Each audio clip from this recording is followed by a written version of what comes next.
Baik, kita mulai ya. Bismillahirrahmanirrahim. Assalamualaikum warahmatullahi wabarakatuh. Selamat pagi semuanya.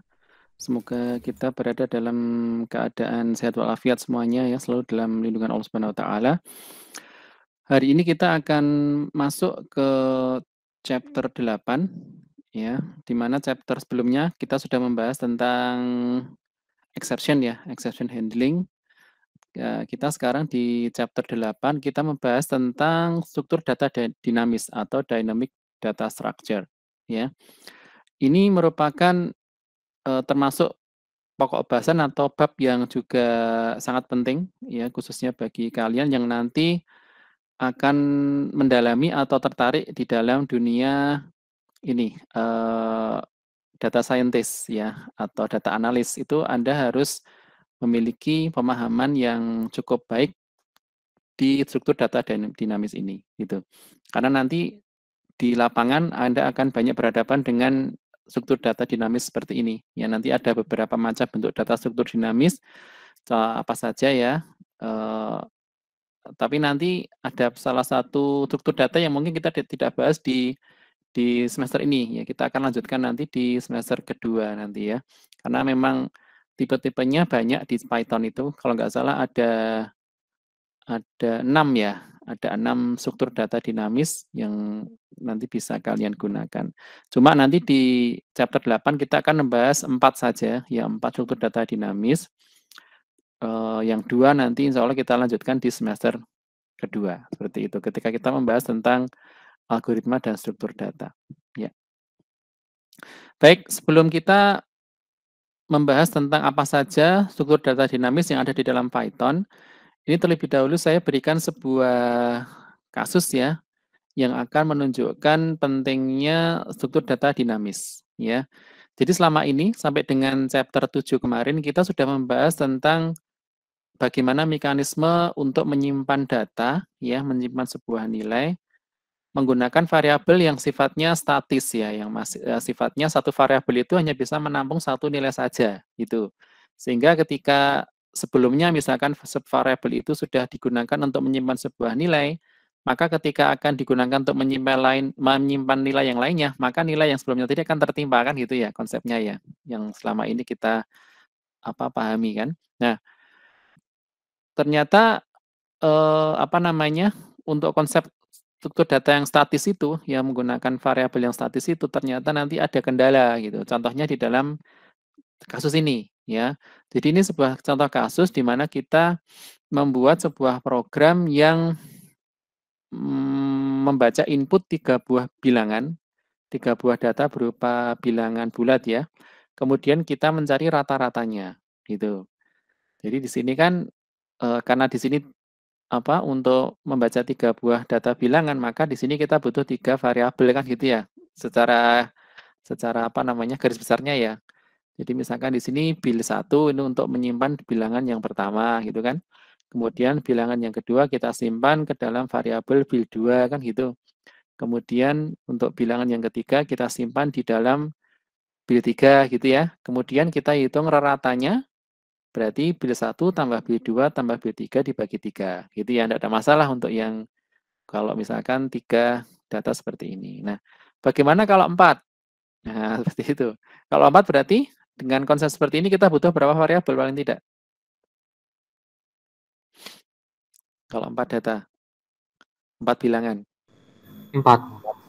4 juga ya.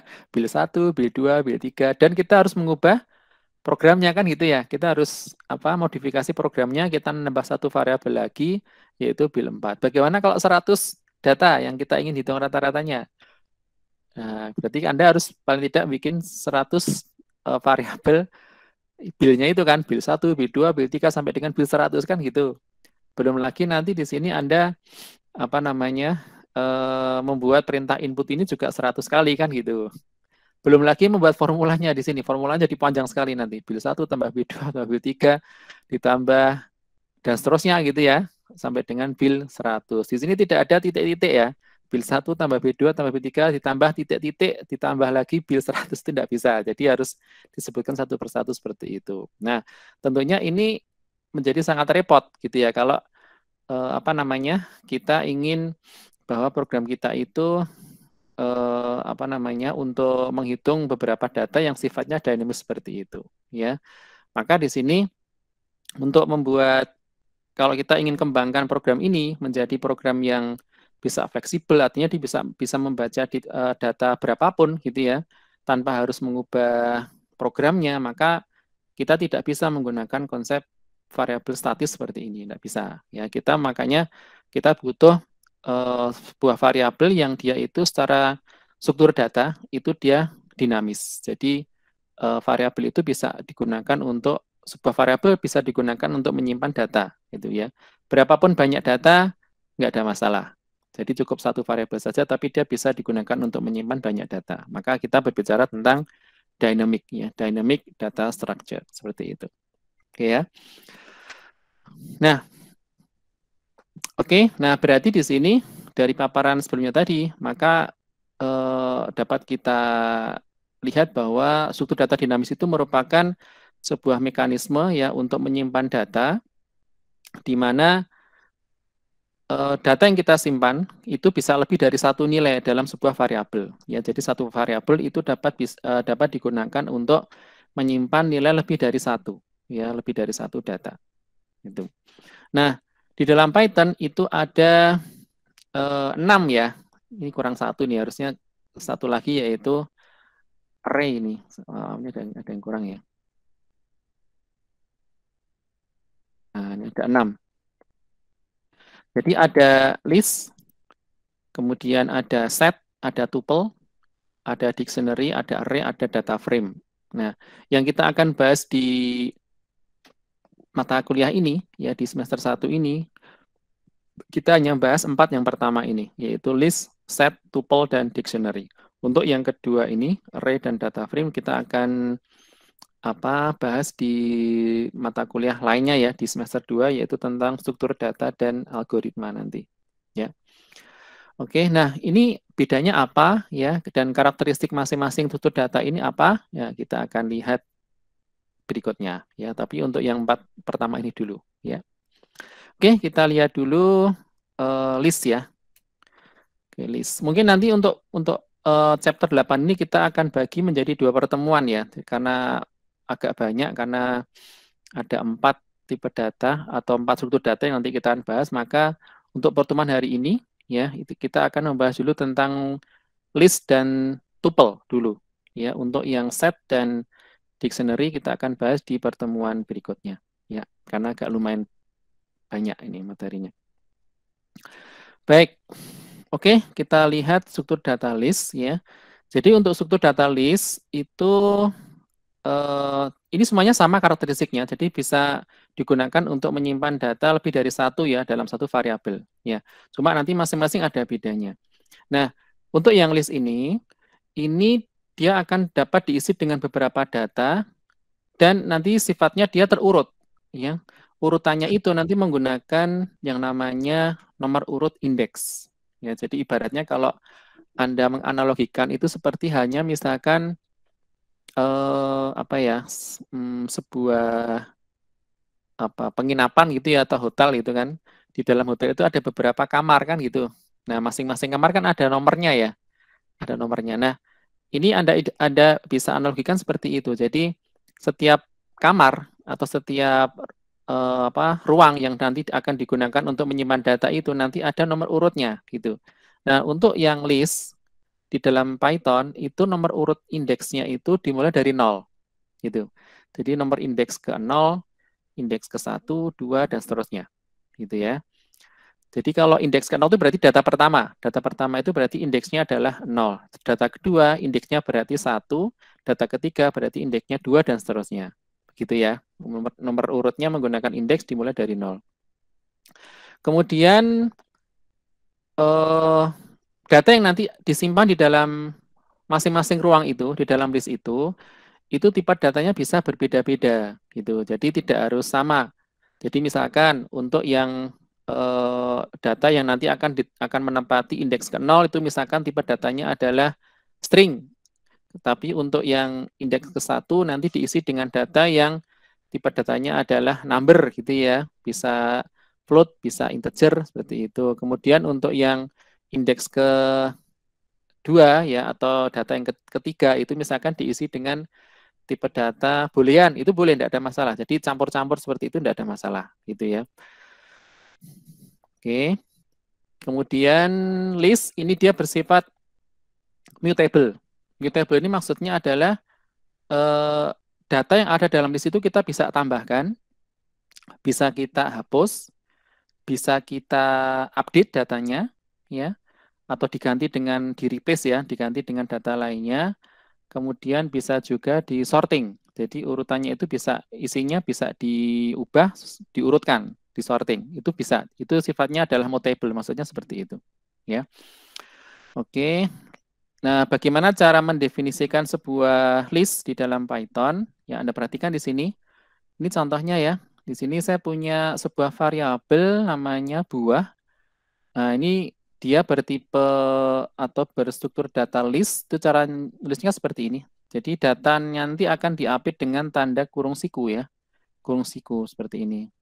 Oke, berarti di sini ada 4 buah data di dalam list buah. Gitu ya.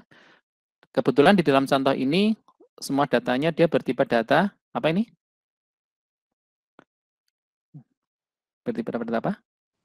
String. Oke, string ya. Oke ya. Kemudian berikutnya misalkan ini, oh ya, ini masing-masing data dipisahkan dengan tanda koma ya, pisahkan dengan tanda koma. Berarti itu. Ini berarti mangga ini menempati indeks ke-0. Jeruk berarti dia menempati indeks ke-1, anggur menempati indeks ke berapa? 3 4. gitu ya. Hah? Oh ya, 3. 3, Pak. 3. Oke ya. 3 ya. Contoh berikutnya yang dia tipe datanya berbeda-beda. Contohnya ini misalkan. Saya punya variabel lagi misalkan mylist ya. Kemudian data pertama atau indeks ke-0 dia diisi dengan tipe data number ya, khususnya yang integer ya, 1. Kemudian indeks ke-1 dia diisi dengan string ya. Dan indeks kedua berarti ini dia diisi dengan string juga. Kemudian indeks ketiga dia diisi dengan tipe data float ya, atau tipe data bilangan real seperti itu. Ini contoh yang tipe datanya berbeda ya, tidak sama semuanya gitu. Oke.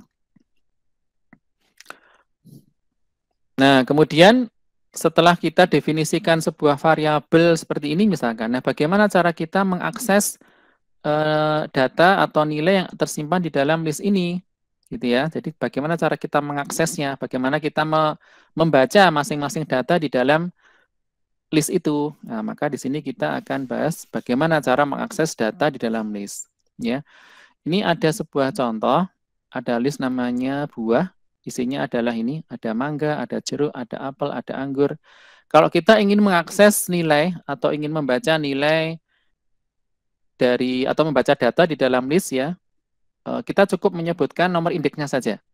Jadi misalkan di sini print buah 0 dalam kurung siku ya, itu berarti dia akan mengakses atau membaca data list buah yang berada dalam indeks nomor 0, berarti yang mangga di sini. Jadi ketika di print berarti dia akan muncul mangga gitu.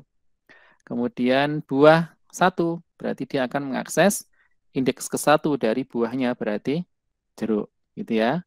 Buah 2 berarti dia mengakses indeks ke-2. Buah 3 berarti dia mengakses anggur, seperti itu. Gitu ya.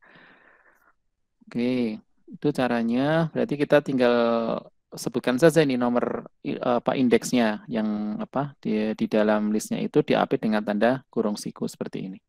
Ya. Nah, kemudian lantas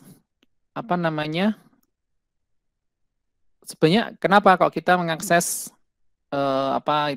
data di dalam listnya? Nah, karena nanti kita bisa operasikan ya, kita bisa operasikan menggunakan ekspresi yang lainnya gitu. Jadi misalkan di sini, ya ini hanya contoh saja ya.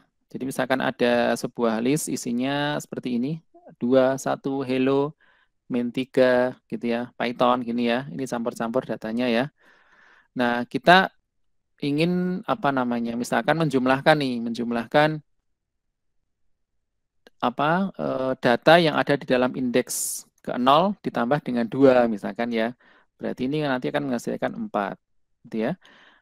Ini berarti dia akan menjumlahkan 2 tambah 2 ya. Data ke 0 kan berarti 2 nih. 2 tambah 2 berarti 4. Atau contoh berikutnya, misalkan kita akan operasikan seperti ini. Data kedua berarti ini ya, hello ya. 0, 1, 2, jadi hello. Ditambah dengan apa kabar. Kemudian ditambah dengan string lagi I love. Ditambah lagi dengan data keempat berarti Python. Sehingga nanti kalau dicetak hasilnya adalah hello apa kabar, I love Python. Seperti itu. Jadi data yang sudah kita akses ya dari list itu kita bisa operasikan menggunakan ekspresi gitu ya, menggunakan operator apa atau ekspresi apapun seperti itu. Oke. Nah, kemudian tadi di awal saya sebutkan bahwa untuk indeksnya kan dimulai dari 0 ya. 0, 1, 2, dan seterusnya gitu. Tetapi khusus di dalam Python itu juga ada indeks negatif. Ya. Indeks negatif itu nanti dimulai dari min 1. Nah, indeks min 1 itu yang mana? Indeks min 1 itu mulai dari yang paling kanan dulu. Jadi indeks terakhir ya. Indeks terakhir itu adalah indeks min 1. Jadi ini kalau indeks diurutkan dari 0 berarti indeks ke 0 ini 0, 1, 2. Tapi kalau kita menggunakan indeks negatif, ini adalah indeks min 1, indeks min 2, indeks min 3. Jadi sama. Indeks ke buah 2, buah dalam kurung 2 itu sama dengan buah min 1 gitu ya.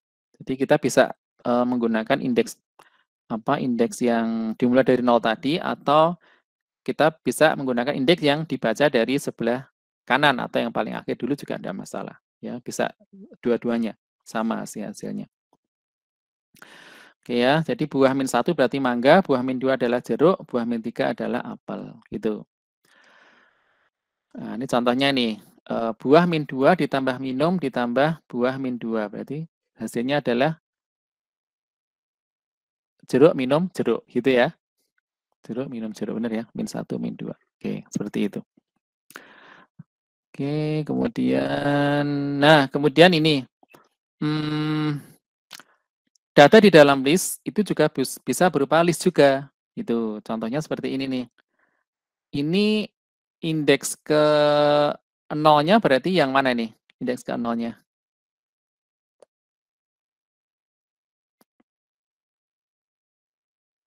Ini ada berapa? 1, 2. 1, 2 ya. Ini total ada berapa data ini sebenarnya? Di dalam list matrik ini ada berapa data? Banyaknya datanya. 5, Pak. 5 ya. 1, 2, 3, 4, 5 gitu ya. Ini berarti indeks ke 0-nya ini, berarti ini kan dia list juga dia. Ini juga indeks ke 1-nya ini juga list juga. Indeks keduanya juga list juga. Indeks ketiganya dia number ya, bilangan. Ini juga number, seperti itu. Sehingga kalau kita baca matriks 0 berarti yang ini, list yang ini, 1, 2. Kemudian kalau kita jumlahkan matriks 1 ditambah matriks 0 ditambah matriks 1 berarti ini tambah ini ya. Cuma di sini sambil ini ya. Jadi kalau sebuah list itu ditambah ya menggunakan operator plus itu adalah dia menggabung. Jadi list concatenation istilahnya ya. Jadi dia digabung. Jadi bukan ditambahkan 1 tambah 3, 4, 2 tambah 4, 6 gitu enggak seperti itu, tapi khusus untuk list kalau ini kita tambahkan, kita jumlahkan, dia akan menggabung ya. Jadi akan meng-concatenate. Ya akan digabung menjadi list baru yang isinya adalah gabungan dari data yang ada dalam list itu gitu, seperti ini.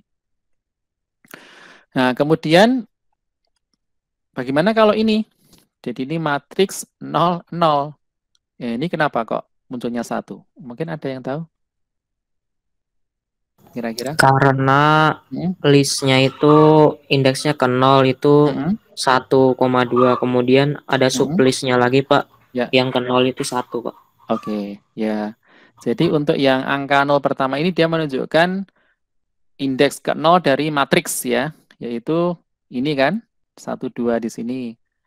Dia list kan dia.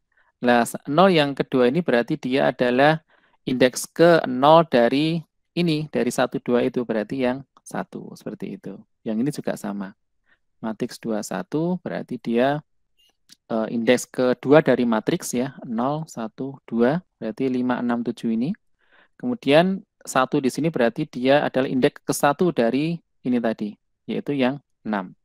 Ya, ini 0, 1, berarti 6, seperti itu. Ya, jadi sebenarnya dengan konsep seperti ini, ya, ini sebenarnya kita bisa membuat atau mengkonstruksi sebuah matriks ya. Matriks itu kan ibaratnya sebenarnya gabungan dari beberapa ini kan, beberapa, kalau kita bayangkan ya itu sebenarnya gabungan dari beberapa list kan gitu, ya, beberapa list. Cuma ini contoh matriks yang dia tidak sama ininya ya, dimensinya nggak sama ini. Ya, kalau matriks umumnya kan dia banyaknya kolom itu kan sama ya, banyaknya kolomnya sama. Misalkan 2, ini 2 semua, tapi di sini ada yang 3, ada yang 1, ada yang 1, seperti itu, jadi nggak sama. Ya. Oke, nah kemudian di dalam list itu juga ada teknik namanya slicing. Slicing itu adalah mengambil sublist ya, sublist dari sebuah list. Kalau yang ini tadi kan dia bacanya satu-satu ya, satu data ini kan tadi, berdasarkan nomor indeksnya. Nah, kita bisa mengambil beberapa data sekaligus di dalam list itu menggunakan teknik slicing namanya. Misalkan seperti ini. Kita akan mengambil sublist dari buah, ya. Kita akan mengambil mulai dari data ke-0, ya. Kemudian di sini ada titik 2, 3. Titik 2, 3 ini berarti dia nanti akan mengambil ini. Nah, ini apa namanya? Diperhatikan ya di sini ya. Jadi kalau misalkan kita pakai perintah 0.23, itu nanti dia akan mengambil data mulai dari 0, indeks ke 0, sampai dengan ini min 1. Nah, gitu. Jadi tidak sampai indeks ketiga, tapi sampai dengan indeks min 1 dari yang ini, dari apa namanya ini, yang batas kanannya di sini ya. Berarti di sini dia akan ngambil dari 0, indeks ke 0 sampai dengan 3 min 1 gitu. Jadi ngambilnya sampai dengan data indeks kedua. Berarti ini 0, 1, 2 gitu. Ya, jadi hati-hati ya. Jadi ini bukan, maknanya bukan ngambil data ke 0 sampai dengan indeks ketiga, bukan. Tapi dia akan mengambil data dari indeks ke 0 sampai dengan 3 min 1 gitu. Ya, jadi ngambilnya cuma sampai indeks kedua saja gitu. Kemudian ini juga sama ya, berarti dia akan ngambil indeks ke-1 sampai dengan indeks ke 4. Ya, 4. Bukan 5 tapi 4 ya. 1 kan berarti jeruk ya. Jeruk 1, 2, 3, 4 gitu. Karena indeks 5 kan nggak ada di sini. Gitu. 1, 2, 3, 4. Jeruk, mangga, durian, kelengkeng. Gitu ya. Kemudian ini juga bisa nih. Ini berarti dia ngambilnya dari indeks ke-1 sampai dengan terakhir gitu. Ya. Terakhir. Sampai terakhir. Jadi dia ngambilnya dari mulai jeruk, mangga, durian, kelengkeng gitu. Kalau di sini ada buah lagi, itu berarti dia akan ngambil sampai dengan terakhir, data indeks ke terakhir. Kemudian kalau ini berarti dia akan ngambil data mulai dari paling awal sampai dengan berapa? 3. 3. Indeks 3. Ya, betul. 4 min 1 yaitu 3. Jadi mulai dari apel 0, 1, 2, 3 ya. Apel, jeruk, mangga, durian gitu. Oke. Itu teknik slicing. Kalau misalkan lagi, ini misalkan saya print buah dalam kurung siku titik 2 tok gitu misalkan. Berarti dia akan ngambil apa? Titik 2 saja isinya di dalam kurung ini. Ini saya lupa tambahkan ya. Kalau misalkan print buah dalam kurung siku titik 2 gitu tok. Kurung siku lagi, kurung. Dia akan ngambil data? Indeks 0 sampai 1. Indeks 0 sampai 1. Ada yang menambahkan? Jadi ini di sini yang batas kanannya nggak ada nih. Jadi isinya cuma titik 2 saja. Kalau yang ini tadi kan dia indeks dari 1 sampai dengan terakhir kan? Kalau ini tadi kan? Kalau misalkan ini batas kiri sama batas kanannya nggak ada, dia akan ngambil data dari indeks mana sampai indeks mana? 0 sampai 3. 0 sampai 3, Pak, kecuali 4. 3 kecuali 4. Dari Oke. 0 sampai indeks ke 3, Pak. Oke, ketiga. Oke ya, coba ya kita lihat ya. Ini kita perlu pembuktian nih. Bentar, misalkan ini tadi ada buah, oke ya. Sini ada jeruk, apel, mangga, durian, lengkeng, terus apa lagi ya? Pir gitu ya misalkan ya. Oke, seperti ini. Terus print buah. Nah, ini tok. Yang munculnya apa nih kira-kira nih? Kita lihat ya. Oke, berarti dia munculkannya apa? Indeks 0 sampai terakhir. Iya, indeks ke 0 sampai dengan terakhir, gitu ya. Itu. Sama saja kita ngambilnya seperti ini ya. Buah gitu ya. Nah, ini sama dia. Ya.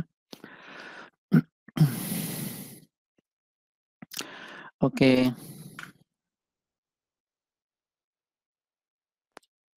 Itu teknik slicing ya.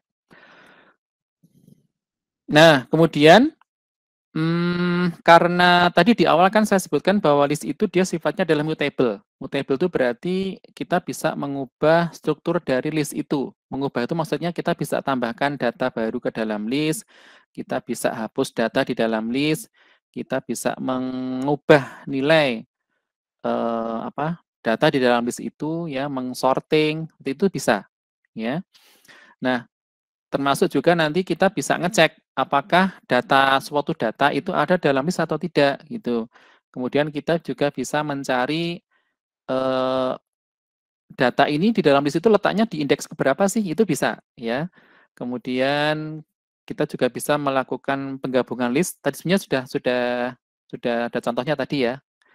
Nanti kita akan bahas lagi. Kemudian juga kita bisa menggandakan list. Jadi istilahnya mereplikasi seperti itu. Oke, kita lihat masing-masing contohnya. Kita lihat dulu yang menambahkan list data ke dalam list. Nah, di sini kita bisa menambahkan data ke dalam list itu menggunakan perintah append ya, append atau insert. Kalau append bedanya ya, beda dari keduanya. Kalau append itu data yang baru dia akan diletakkan di akhir ya, di bagian ekornya ya. Jadi misalkan ini awalnya buahnya ada apel, jeruk, mangga, durian, kelengkeng. Kalau kita append manggis ya, buah dot append manggis, maka nanti buahnya itu menjadi seperti ini. Nah, gitu. Jadi manggisnya itu dia akan ditambahkan di bagian paling akhirnya. Itu kalau append. Nah, kalau yang insert, nah insert ini dia bisa diletakkan atau disisipkan di indeks manapun bisa. Jadi dia tidak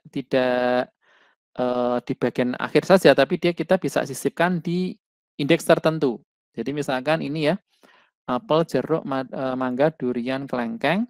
Kemudian di sini ada perintah insert dalam kurung 2, pepaya. Berarti pepaya itu nanti dia akan disisipkan di indeks ke-2 gitu ya. Jadi di sini dia. Nah, untuk yang mangga, durian, kelengkeng dia akan geser. Yang tadinya mangga ini dia indeks ke-2 menjadi indeks ke-3. Ini 3 menjadi 4, indeks ke-4 menjadi 5, seperti itu. Ya, yang pepanya dia menempati indeks ke-2. Ya, itu bedanya.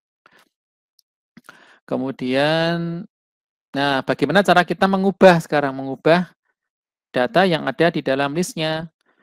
Ya, kalau ingin mengubah ya kita cukup melakukan assignment saja ke dalam indeksnya itu. Ya, misalkan di sini ya, ada apel, jeruk, mangga, durian, kelengkeng awalnya.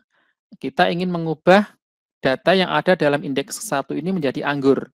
Berarti kita cukup memberikan perintah seperti ini saja. Buah dalam kurung siku 1 sama dengan anggur. Maka nanti dia akan mengganti yang mana nih? Jeruk. Ya. Jeruk diganti dengan anggur. Sehingga nanti kalau di print buah menjadi seperti ini. Apel, anggur, mangga, durian, kelengkeng. Gitu. Yang ini juga sama. Ya, ini berarti mengubah indeks keberapa nih? Min 2 Durian. ya. Min 2 berarti yang mana? Mang? Mangga. Mang? Enggak. Mangga atau durian? Mangga. Mangga nih, Pak. Mangga. Hah? Apa iya? Yang diubah. Durian. Durian, Pak. Durian. Durian. Durian, Pak. Iya. Awas loh. Min 2 ya. Min 2 itu berarti ngitungnya ya min 1 yang mana? Kelengkeng. Min 1. Kelengkeng. Min 2 berarti ya? Durian. Durian. Yang mangga durian? Mang? Durian. Durian. Oke ya. Yuk yang punya prinsip ya, jangan mudah dibelokkan. Kalau prinsipnya kuat, kalau Anda mau dibelokkan kemana, tetap berpegang teguh pada prinsip itu. Gitu. Min 2 berarti yang durian. Berarti nanti duriannya berubah menjadi melon. Nah ini ya. Iya, melon. Oke, kemudian ini buah 2 diganti dengan buah 1 ditambah dengan dan ditambah dengan buah 4. Nah, berarti nanti dia akan mengganti siapa?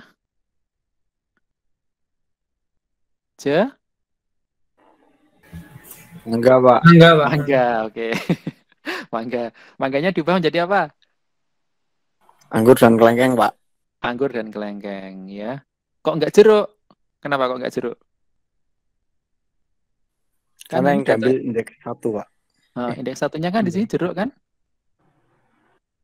Kok enggak Sebelumnya jeruk? udah di-replace, Sudah Pak, diganti. sama anggur. Oke. Oh ya, sudah di-replace dengan anggur ya tadi ya. Makanya buah 1 ini isinya adalah anggur ditambah dan ditambah buah 4. Berarti 0, 1, 2, 3, 4. Kelengkeng ya. Berarti nanti buah 2 ini isinya adalah anggur dan kelengkeng. Seperti itu. Ya. Oke, itu tadi mengubah data yang ada dalam list. Kemudian menghapus. Nah, menghapus nanti juga ada 2 cara, yaitu menggunakan perintah del seperti ini, delete ya. Del buah 1 berarti dia akan menghapus data pada indeks ke-1 dari buah, yaitu dia akan menghapus data jeruk ya. Sehingga nanti ini terhapus kalau dicetak hasilnya ini, apel, mangga, durian, kelengkeng. Gitu. Nah, bisa juga kalau ini kan dia menghapusnya by nomor indeks ya. Nah, kita juga bisa menghapusnya itu by value atau by apa namanya? Ini apa itu isi dari datanya gitu. Jadi kalau kita ingin menghapus apel berarti nanti pakai remove ya. Dot remove apel. Hasilnya adalah tinggal jeruk, mangga, durian, kelengkeng seperti itu. Jadi kita bisa menghapus by nomor indeks atau by value berdasarkan data dari yang mau kita hapus itu gitu.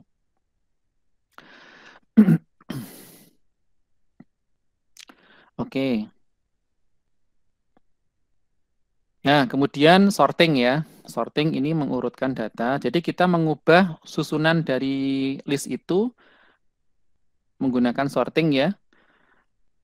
Nanti sortingnya bisa descending, bisa ascending. Kalau defaultnya itu apa ini? Defaultnya berarti ascending atau descending ini?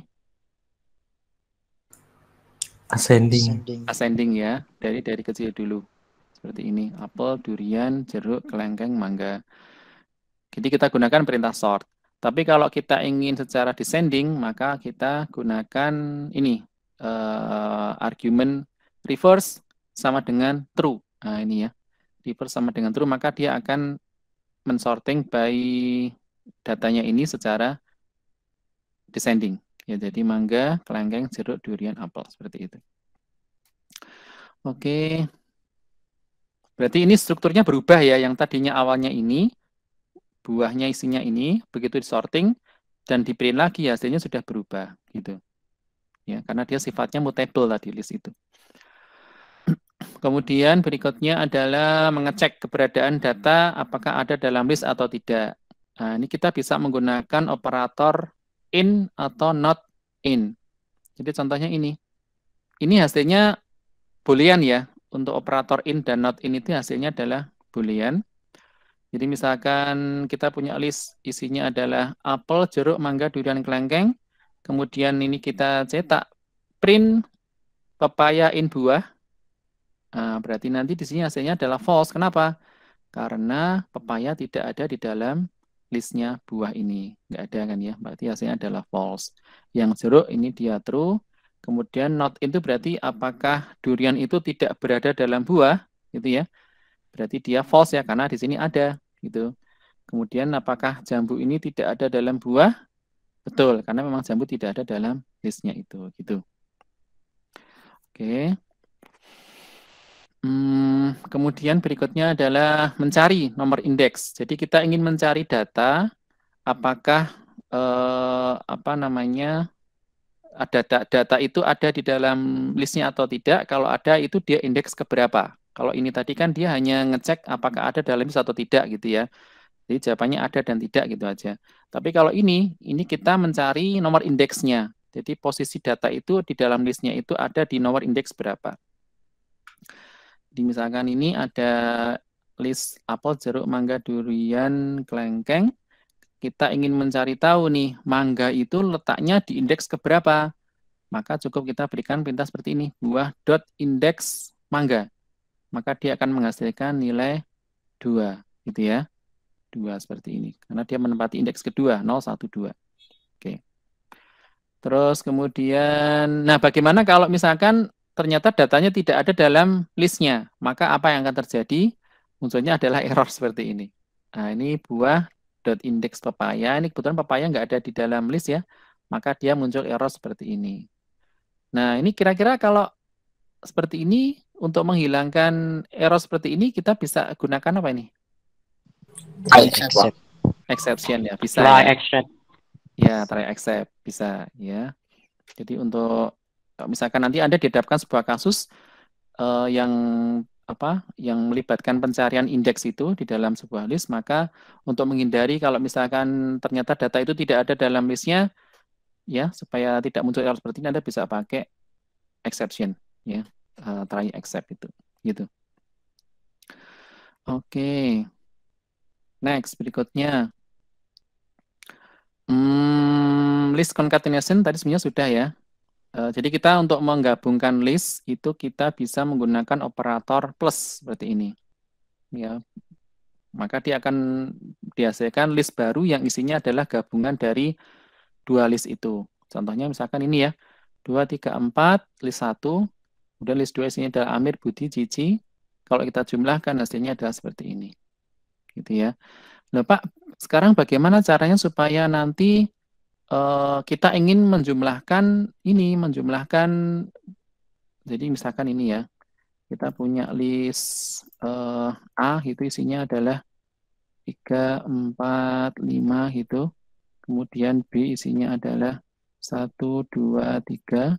Nah, kita ingin mendapatkan C itu isinya adalah ini, penjumlahan dari masing-masing data ini yang bersesuaian urutnya. Jadi kita inginnya C itu isinya adalah 4, 6, 8. Gimana caranya?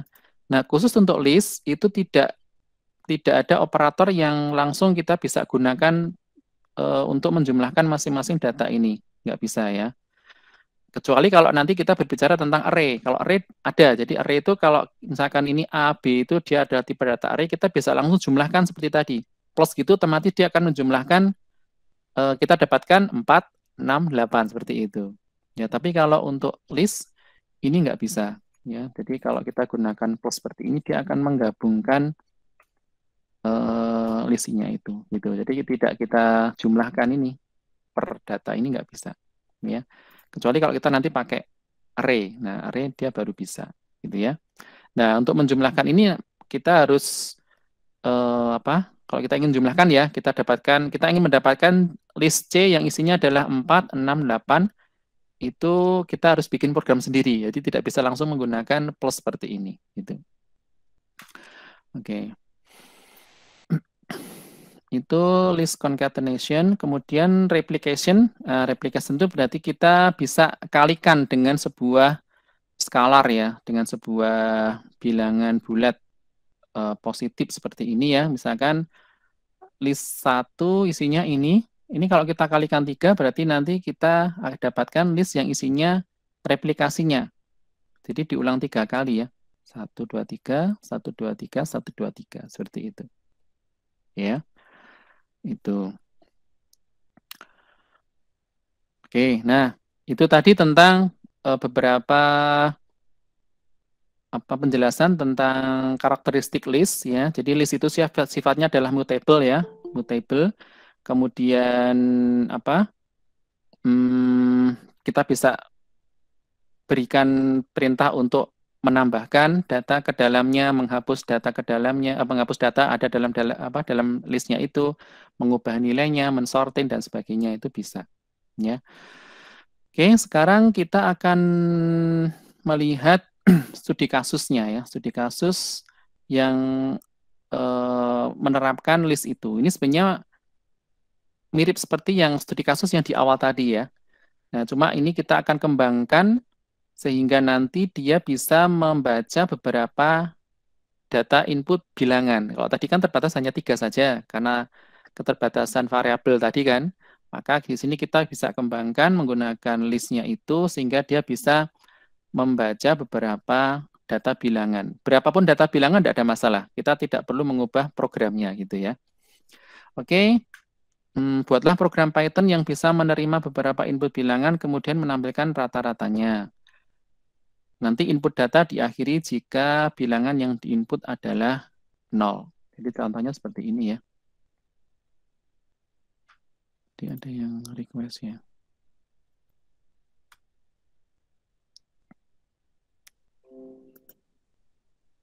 Oke ya, saya coba run dulu ya. Oke, di sini Anda perhatikan contohnya masukkan bilangan bulat 5. Nah, ini dia tetap meminta input berapapun ini ya. Dia akan berhenti kalau kita sudah masukkan 0 bilangannya. 9, 1, 4, 6, 0 misalkan. Nah, dia baru berhenti. Bentar, nah di sini ya. Oke. Dari beberapa kali entry data tadi, input data, dia nanti akan tersimpan dalam sebuah list. Kemudian kita hitung ratanya ketemu 4,57 sekian. Seperti itu. Ya. Itu mau kita isi data berapapun nggak ada masalah gitu ya. Beda dengan yang awal tadi. Awal tadi kan dia terbatas pada variabel yang kita sudah definisikan kan gitu. Kalau kita ingin nambah 4, nah maka kita harus menambahkan variabel baru lagi gitu kan.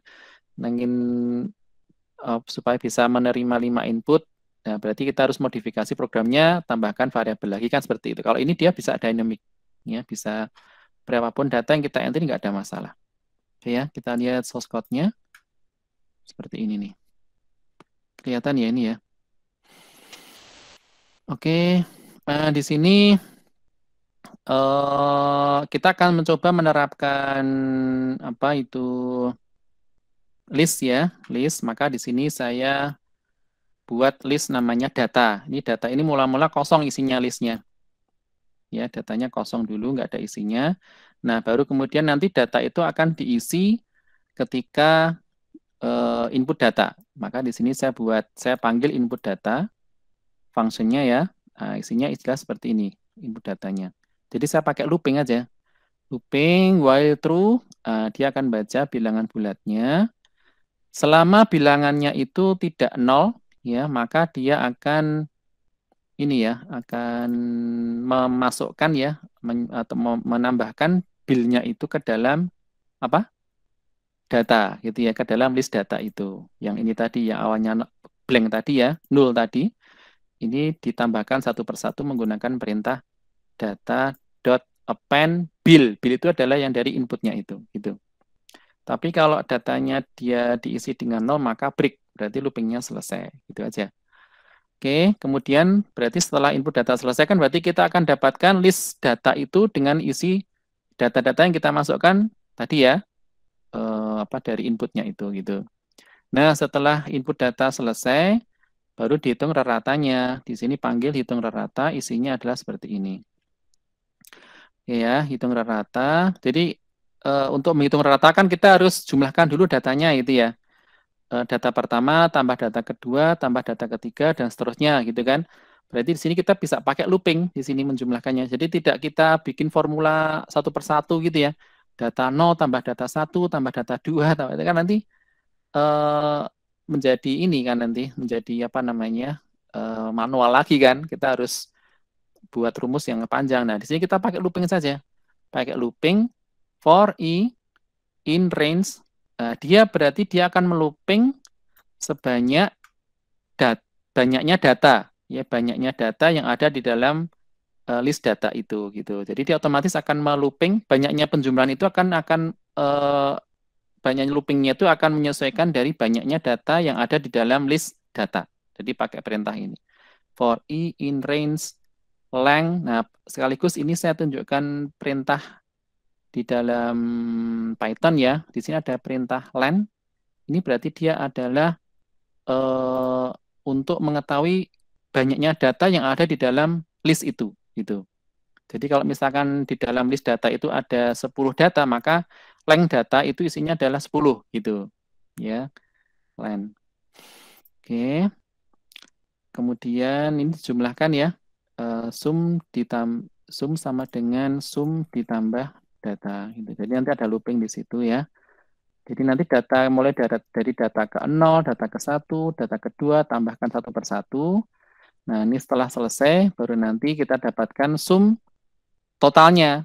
Ya, setelah looping selesai, berarti nanti kita akan dapatkan hasil penjumlahannya total itu, isi dari data itu, baru dibagi dengan banyaknya data. Pakai length data lagi, ketemu raratanya, gitu.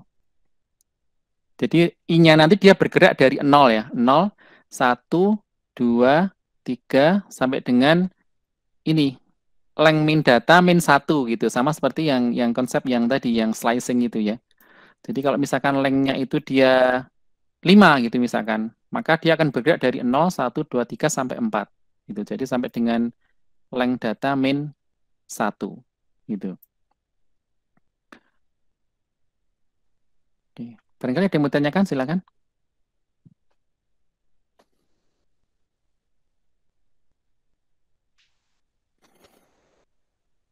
Nggak ada? Belum, Pak. Belum ya. Bisa dipahami ya, ini ya. Jadi ini penerapan list ya di dalam sebuah kasus. Ya. Oke. Next berikutnya. Nah, sekarang kita bahas tentang tuple. Ya, tuple.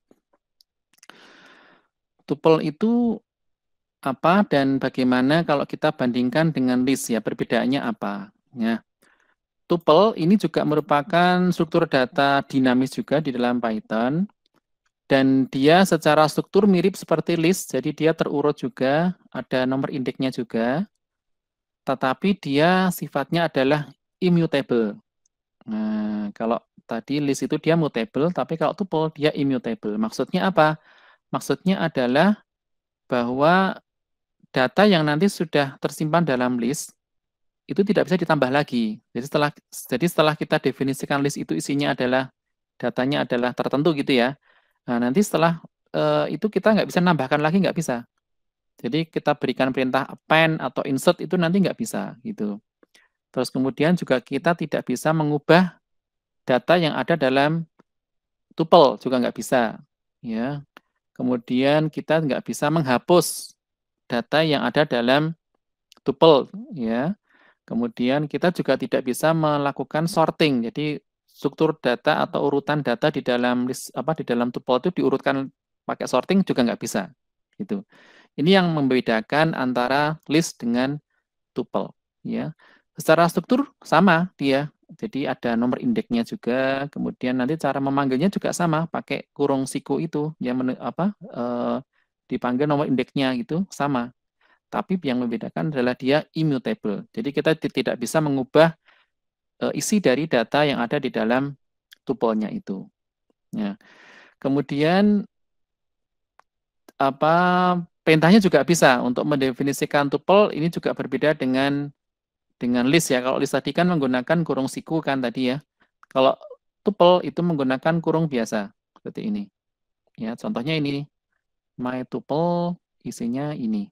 1, 2, hello. Ini juga bisa isinya itu dia campuran ya, tipe datanya sama seperti list tadi. Ya. Nah, ini begitu kita definisikan di sini pakai kurung biasa, berarti dia adalah tuple gitu. Dan cara ngaksesnya juga sama, ya, menggunakan kurung siku, terus ini indeksnya. Jadi ini indeks ke-0, indeks ke-1, indeks ke-2, seperti itu. Ya. Jadi bisa kita akses juga dengan cara yang sama dengan list tadi. Gitu ya. Nah, karena dia immutable, maka kita tidak bisa mengubah data yang ada dalam tuple itu. Contohnya misalkan ini, yang tadi kan awalnya tuple 2 itu kan isinya hello ya. Nah, mau kita ubah menjadi hello world. Ini ya, dengan perintah seperti ini, my tuple 2. Ya, nah ini nanti dia error nih. Tuple object does not support item assignment. Jadi kita tidak bisa melakukan assignment terhadap tuple, nggak bisa. Ya, setelah kita definisikan seperti ini, ya sudah, ini fix seperti ini. Tidak bisa kita ubah-ubah lagi gitu. Demikian pula untuk, karena strukturnya sama seperti list, maka juga nanti berlaku slicing. Ya, tekniknya sama seperti yang list tadi. Jadi ada, misalkan kita berikan perintah seperti ini ya. 1.2, ini berarti dia ngambil data mulai dari indeks ke-1 sampai dengan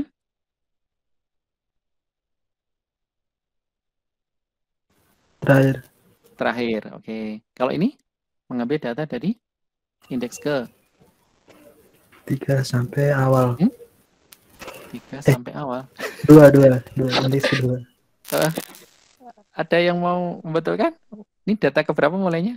Dari ke-0 sampai ke-2, Pak. Ya, ke-0 sampai 2. 2 ya, 2 ya. 0, 1, 2, 10, 30 baju gitu. Ya. Sama tekniknya untuk slicing sama. Karena dia tidak mengubah ini kan, dia hanya main di ngakses datanya saja kan ya. Jadi tidak mengubah data, maka ini bisa juga sama seperti list. Oke. Maka sekaligus ini juga update nggak bisa, append juga nggak bisa gitu ya. Kemudian delete juga nggak bisa, itu sorting juga nggak bisa.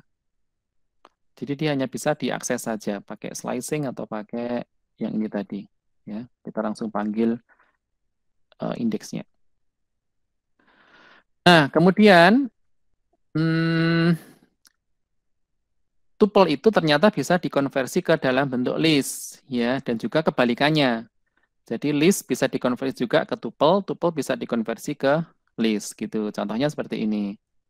Ini ada list ya, 1, 2, 3, 4. Mau kita ubah ke tuple, pakai saja perintah ini.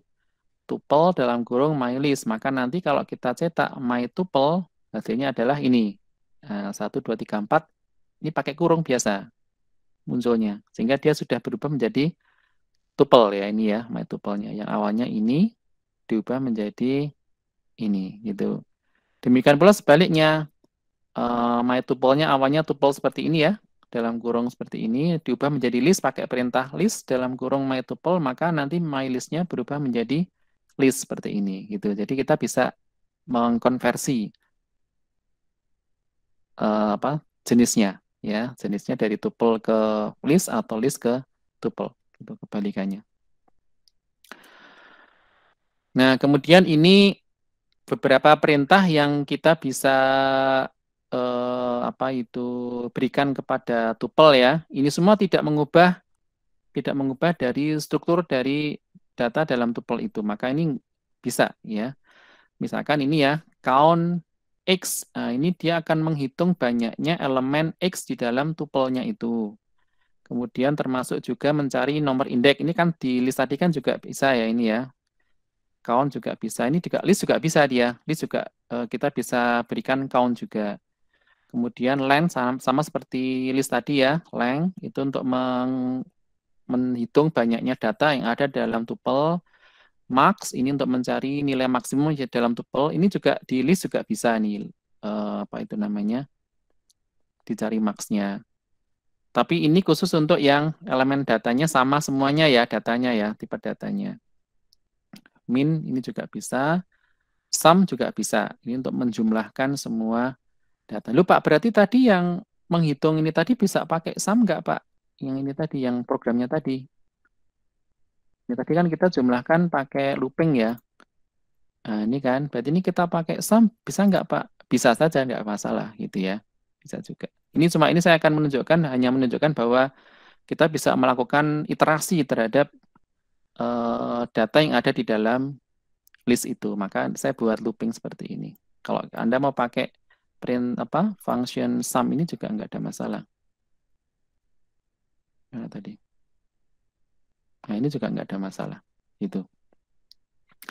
Oke ya. Jadi ini tuple. Jadi sekali lagi dia sifatnya adalah immutable. Jadi tidak bisa diubah strukturnya. Ya, sekali sudah kita definisikan tuple-nya isinya seperti ini, maka dia tidak bisa ditambahkan lagi dengan data yang baru, tidak bisa dihapus datanya, tidak bisa diupdate, tidak bisa disorting seperti itu. Ya. Nah, lantas penerapannya seperti apa, Pak? Kapan kita gunakan list? Kapan kita gunakan tuple? Pertanyaan kan seperti itu mestinya ya. Nah, pertanyaan kalau itu seperti itu, maka jawabannya adalah kapan kita gunakan list?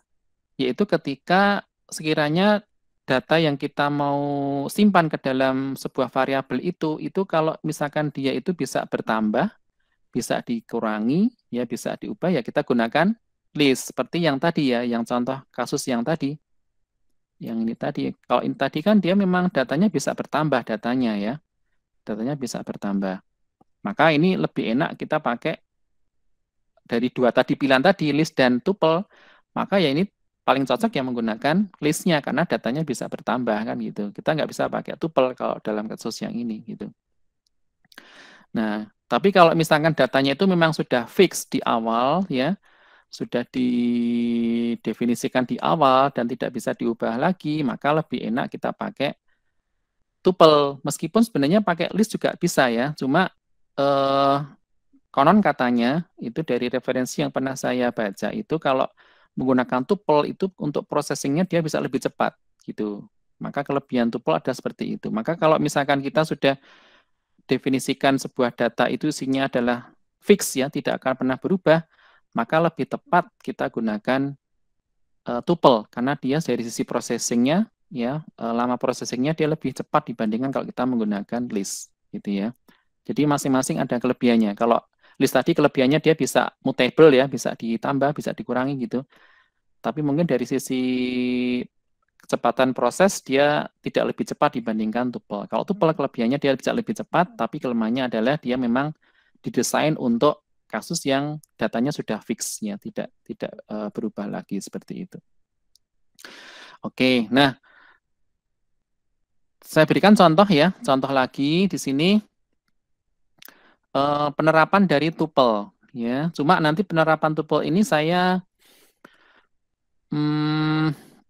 gabung dengan list ya. Jadi di sini kasusnya adalah saya membuat sebuah program yang nanti program itu meminta user memasukkan data-data mahasiswa. Ya, data mahasiswa di sini adalah NIM, nama, usia, gitu ya. Nah, NIM, nama, usia itu nanti saya simpan ke dalam sebuah list, gitu. Dalam sebuah list. Cuma nanti isi di dalam list itu dia berupa tuple, gitu ya. Jadi NIM, nama, usia itu dianggap sebuah satu tuple gitu. Sehingga nanti kalau misalkan yang di entry itu ada 5 data mahasiswa, maka nanti ada 5 buah tuple gitu ya. Contohnya seperti ini ya. Jadi di sini masukkan NIM, nama, usia gitu ya. Nah, nanti saya bisa mengkonstruksi sebuah data dalam bentuk tuple, isinya adalah pasangan ini, NIM, nama, usia. Ya, ini ya. Ini kan kenapa saya pakai tuple ya, karena memang aplikasi ini atau program ini memang hanya bisa menerima 3 itu saja, gitu ya. NIM, nama, usia. Maka ini sudah fix 3 itu, maka ini kita bisa jadikan sebuah tuple ya, pasangan tuple seperti ini, gitu.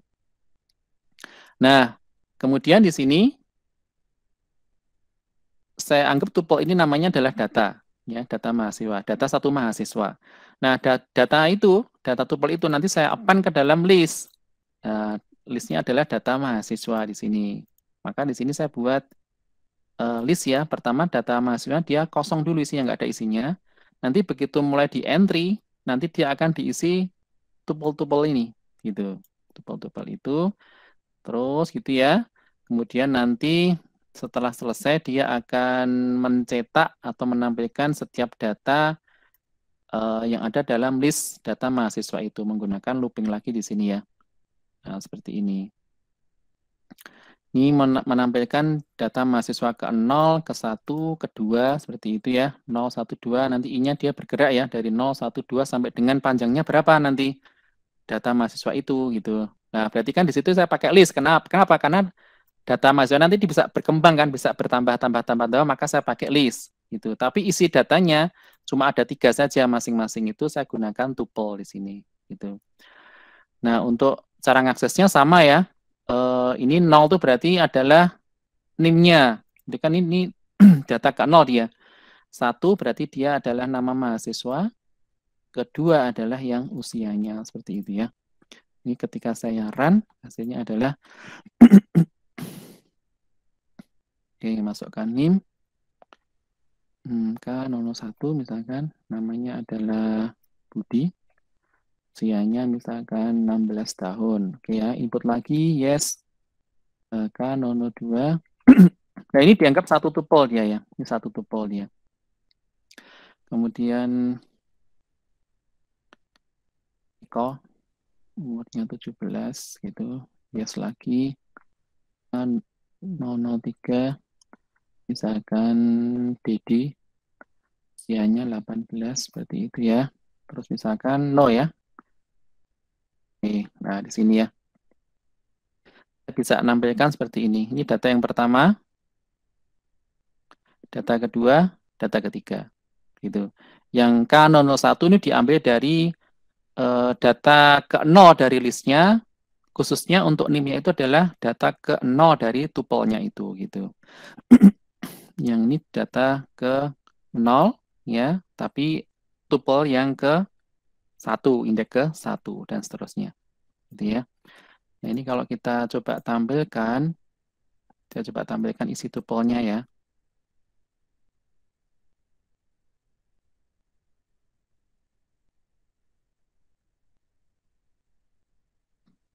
Ya, saya cukup pakai ini aja.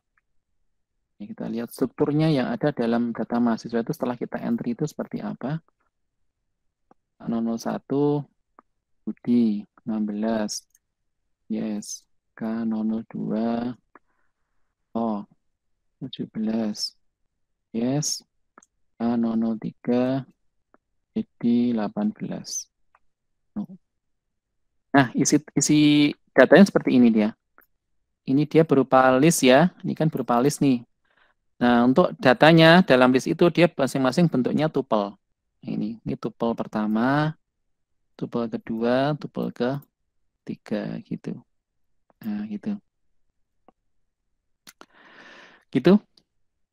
Oke, barangkali itu untuk materi hari ini ya. Ada yang mau ditanyakan, silakan.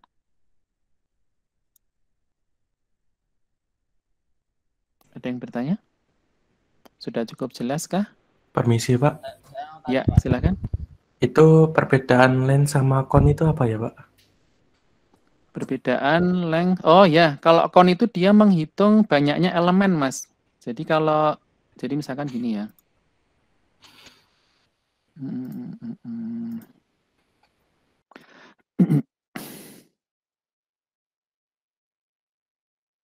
Misalkan 3, 4, 7, 8, gini misalkan ya.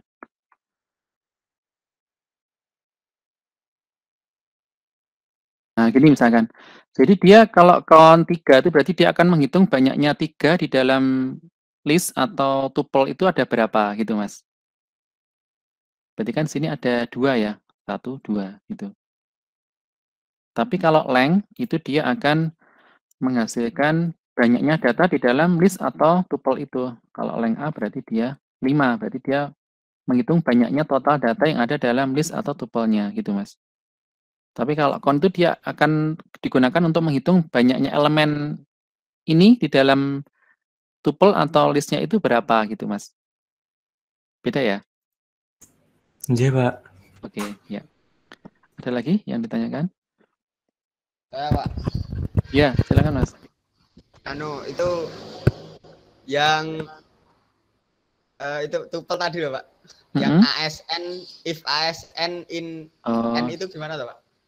Yang tadi programnya. Yang ini ya.